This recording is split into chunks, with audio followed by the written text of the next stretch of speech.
কি? তুমি আমার মারলে? তোমার সাথে আমি আর এক মুহূর্ত থাকতে চাই না। আমি তোমার থেকে মুক্তি পেতে চাই। আরে যাও যাও, অনেক সহ্য করছি তোমারে, আর ভাল লাগতেছে না। আমিও আবার তোমার থেকে ডিভোর্স চাই। এত বড় কথা? আমি এখনই আমার মার কাছে কল দিতেছি। আমি নিজেই তোমাকে ডিভোর্স দিব, আর তোমার সাথে সংসার করতে চাই না। হ্যালো মা।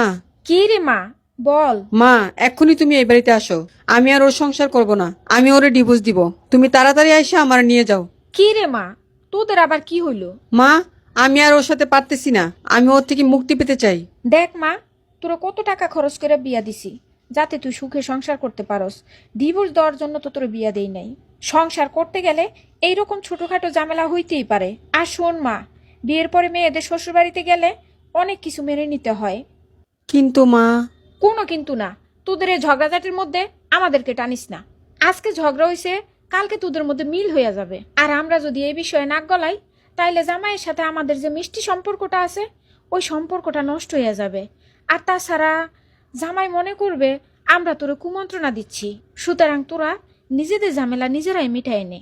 শোনো মা, তুমি আমার যতই বুঝাও, আমি আর ওর সাথে থাকতে চাই না। আমার জীবনটার অতিষ্ঠ করে লেছে। শোন মা, তোরে আর একটা কথা বলি।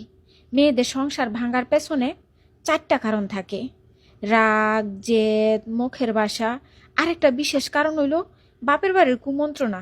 আর আমি যতদিন বাচ্চা আছি, এইটা আমি তোর সাথে হইতে দিব না। শোন মা, মাথা ঠান্ডা কর, আর জামাইয়ের কাছে এক্ষুনি যাইয়া ক্ষমা চাইয়া নে। আমারে যদি মা মনে করিস, তাইলে তুই আমার কথা নিশ্চয়ই রাখবি। আচ্ছা ঠিক আছে মা। এই শোনো, আমার ভুল হয়ে গেছে। আমার তুমি ক্ষমা করে দাও। না গো, ভুলটা আমারই বেশি ছিল।